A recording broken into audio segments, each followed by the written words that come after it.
আমরা এই সময়টাতে ডেঙ্গু, চিকুনগুনিয়া এবং হচ্ছে কোভিড এবং ইনফ্লুয়েঞ্জা লাইক ইলনেস অথবা ইনফ্লুয়েঞ্জা এই রোগগুলিতে আসলে আমাদের এখন বেশিরভাগ রোগী আসছেন। তাহলে প্রাথমিকভাবে আমরা কিভাবে এগুলি আমরা আলাদা করতে পারি বা মানুষজন কিভাবে বুঝবেন আসলে তার কি রোগ হয়েছে, এটা আসলে খুবই জরুরি। যেমন যদি কোনো মানুষের ডেঙ্গু হয় তাহলে দেখা যাবে যে তার প্রচণ্ড জ্বর আসবে শরীরে এবং তার সাথে সাথে মাংসপেশিতে প্রচণ্ড ব্যথা হতে থাকে এবং হচ্ছে গিয়ে চোখের পিছন দিকে আসলে একটা ব্যথা হতে থাকে এবং এত ব্যথা হয় যে ওনারা অনেক সময় বলেন যে আমার হাড্ডি ভেঙে 2 টুকরা হয়ে যাচ্ছে। এটা আসলে এক ধরনের বোধহয় ব্রেকিং বোন ফিভার আসলে এই জ্বরটার অপর নাম। সো এত প্রচণ্ড ব্যথা নিয়ে আসেন ওনারা যে দেখেই বোঝা যাবে যে এটা আসলে ডেঙ্গু ফিভার। এবং একই সাথে যদি চিকুনগুনিয়া রোগী আসে তাহলে দেখা যায় ওনারা বলেন যে ওনাদের অসম্ভব জ্বর আছে, শরীর ব্যথা আছে, মাংসপেশিতে ব্যথা আছে, কিন্তু তাদের সবচেয়ে বেশি যে সমস্যাটা হয় সেটা হচ্ছে গিরাতে ব্যথা থাকে, অর্থাৎ জয়েন্ট পেইন থাকে। কোন কোন জয়েন্টগুলিতে ব্যথা থাকে? হাতের যে ছোট ছোট জয়েন্ট আছে এই জয়েন্টগুলিতে ব্যথা হয়, পায়ের যে ছোট ছোট জয়েন্ট আছে, আঙুলের জয়েন্ট আছে, পায়ের আঙুল, এই জয়েন্টগুলিতে ব্যথা হয়, পায়ের গোড়ালিতে ব্যথা হতে থাকে, অনেকের হাঁটুতে ব্যথা থাকে। এবং এত ব্যথা হয় মানুষের যে মানুষ বলে যে আমি যে শোয়ার সময় ডান থেকে বামে কাত হব, এটাও আসলে ওনারা পারেন না। তো চিকুনগুনিয়া দেখলেই আসলে রোগী বোঝা যায় যে আপনার প্রচণ্ড গিরা ব্যথা নিয়ে ওনারা আসেন। আবার যখন একটা পেশেন্ট আসেন যে তার সর্দি হচ্ছে, কাশি হচ্ছে এবং হচ্ছে নাক দিয়ে পানি আসছে, গলা ব্যথা হচ্ছে, তখন আমরা শরীরের মাংসপেশিতে ব্যথা হচ্ছে, তখন আমরা বুঝি যে এটি ইনফ্লুয়েঞ্জা অথবা ইনফ্লুয়েঞ্জা লাইক ইলনেস হয়ে আসছে। আবার একটা পেশেন্ট যদি আসে একই রকম যে তার কাশি আছে, আপনার নাক দিয়ে পানি আছে, আপনার শরীরে ব্যথা আছে, কিন্তু তার সাথে সাথে উনার হচ্ছে গিয়ে মুখের স্বাদ চলে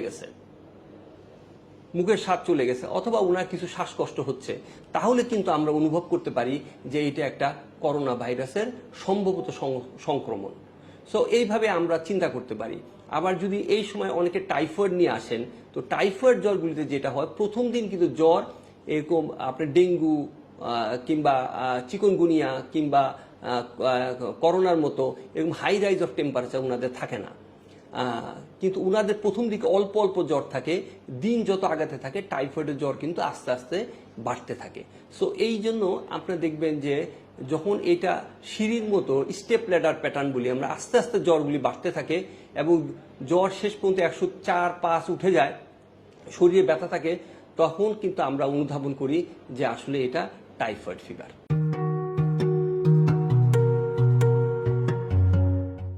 ডেঙ্গুর আসলে প্রাথমিক চিকিৎসা হচ্ছে গিয়া যে আমাদের দেশে যখন একটা ডেঙ্গু পেশেন্ট চিন্তা করবেন যে উনি ডেঙ্গু আক্রান্ত হচ্ছেন বা ওনার প্রচণ্ড শরীর ব্যথা, চোখের পিছনে ব্যথা হচ্ছে এবং মাংসপেশিতে ব্যথা হচ্ছে, তখন উনি যেটা করবেন প্রচুর পরিমাণে তরল জাতীয় খাবারটা গ্রহণ করতে থাকবেন। আমরা কেমন তরল জাতীয় খাবার? আমরা বাসায় পাতলা স্যুপ রান্না করি, এই ধরনের স্যুপ খেতে পারেন। নর্মাল খাবার দাবার উনি খাবেন, তার সাথে স্যুপ 1টা বা 2টা ওটস স্যালাড খেতে পারেন, ফল খেতে পারেন, ফলের রসও খেতে পারেন, কোনো সমস্যা নেই। তাহলে এইগুলি খাবার কিন্তু উনি বারবার খাবার নিতে থাকবেন এবং জ্বর আসলে স্বাভাবিক প্যারাসিটামল নিতে থাকবেন। জ্বর আসলে 1 থেকে 1.5টা বয়স অনুযায়ী 1 থেকে 1.5টা প্যারাসিটামল উনি খাবেন এবং যত দ্রুত সম্ভব চিকিৎসকের কাছে আসবেন এবং উনি প্রমাণ করতে হবে ওনার যে এটা আসলে ডেঙ্গু হয়েছে। এই জন্য আমরা অনেকে জ্বর আসলে প্রথমে ভাবি যে এটা স্বাভাবিক একটা ভাইরাস জ্বর, বাসায় বসে থাকি, বাসায় বসে থেকে চিকিৎসা নেই। কিন্তু ডেঙ্গুর ক্ষেত্রে কিন্তু আপনার দেখা যায় যে ডাক্তারের শরণাপন্ন হওয়া উচিত খুব দ্রুতই, এবং তার কারণ হচ্ছে যে আপনি যদি দেরি করে আসেন তাহলে দেখা যায় যে রোগী কিন্তু আসলে ব্লাড প্রেশার কমে রোগী শকে চলে যেতে পারে।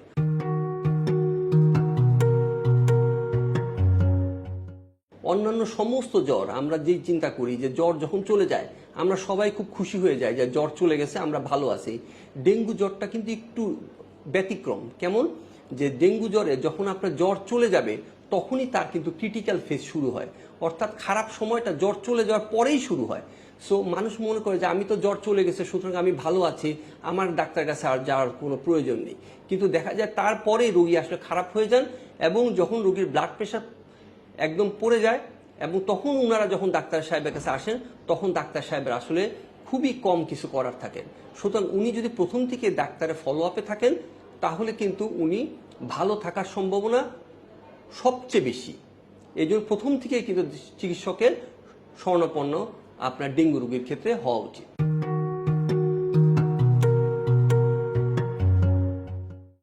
যখন প্লাটিলের একটা বড় প্রশ্ন যেটা হচ্ছে গিয়ে আমাদের প্লাটিলের যদি কমে যায় তাহলে আমাদেরকে সবাই সন্ত্রস্ত থাকেন, ভয়ে থাকেন।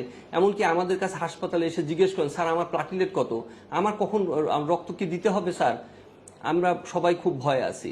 এই ধরনের অনুধাবন আমরা প্রতিটা দিন চিকিৎসা ক্ষেত্রে এই বিষয়গুলো অনুধাবন করি।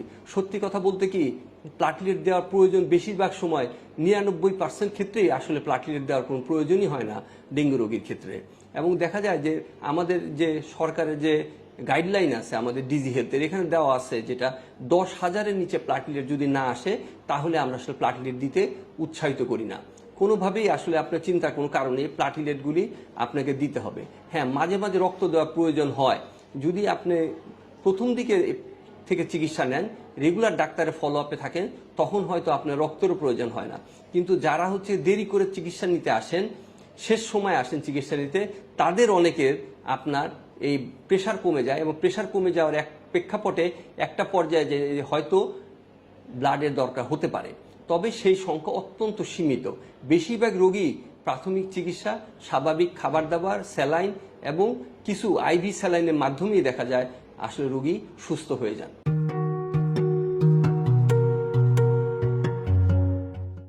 অবশ্যই ডেঙ্গু কিন্তু হতে পারে আমাদের গর্ভবতী নারী এবং শিশুদেরও কিন্তু হতে পারে।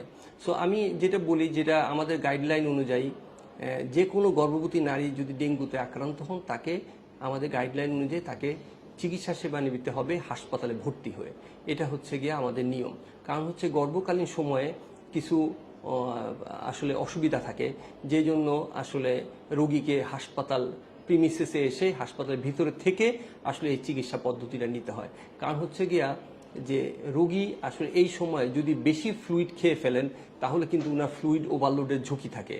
এবং গর্ভকালীন সময়ে আসলে রোগীর যে ব্লাড পরিমাণ আসলে একটু বেশি থাকে, সার্কুলেশনে ব্লাডের পরিমাণ বেশি থাকে, এবং এই সময়টাতে যদি আমরা ফ্লুইড বেশি দিয়ে ফেলি তাহলে কিন্তু তার ফ্লুইড ওভারলোডের ঝুঁকি থাকে এবং এই সময় আসলে মৃত্যু ঝুঁকি বেশি হয়। এই জন্য এই সময় ডাক্তারদের শরণাপন্ন হতে হয় এবং হাসপাতালে ভর্তি হয়ে এই চিকিৎসা পদ্ধতিটা গ্রহণ করতে হবে।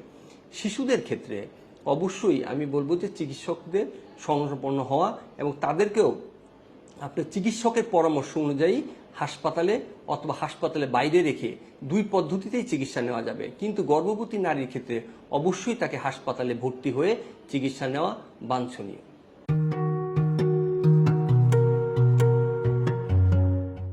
প্রথম কথা হচ্ছে, যারা ক্রনিক ডিজিজে ভুগছেন তাদেরকে প্রথম থেকেই এই সময়টাতে প্রস্তুতি নিতে হবে যে আমার যেন ডেঙ্গু না হয়।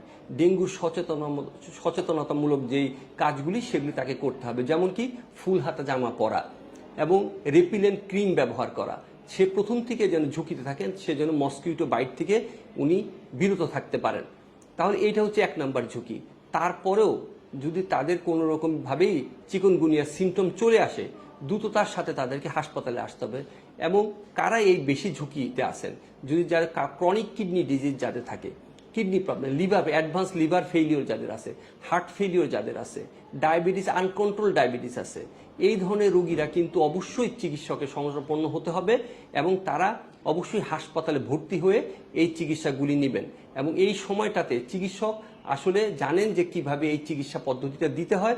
কিছু ওনার চিকিৎসা কিন্তু নর্মাল ডেঙ্গুর সাথে এই চিকিৎসা পদ্ধতির কিন্তু কিছুটা পার্থক্য আছে, যেই জন্য এই চিকিৎসাগুলি অবশ্যই হাসপাতালের ভিতরে এসে নিতে হবে। এবং তার পাশাপাশি আমি আবারও বলবো যে যারা ক্রনিক ডিজিজে ভুগছেন তারা যেন সচেতন থাকেন, যে তাদের যেন মশার কামড় থেকে তারা যেন বেঁচে থাকতে পারেন, সেই ব্যাপারটা তাদের প্রথম থেকে মাথায় রাখতে হবে। আমাদের আসলে আতঙ্ক না, আমাদের থাকতে হবে বিশ্বাস। আমাদের মনে রাখতে হবে যে আমাদের বিশ্বাস রাখতে হবে, আতঙ্ক থেকে আসলে কখনোই ভালো কিছু হয় নাই। আতঙ্ক একটা নিজেই ইনফেকশাস, আতঙ্ক কিন্তু ছড়িয়ে পড়ে। সুতরাং আতঙ্কের জায়গায় আমাদের থাকা যাবে না, আমাদের বিশ্বাসের জায়গায় থাকতে হবে, সচেতনতার জায়গায় থাকতে হবে।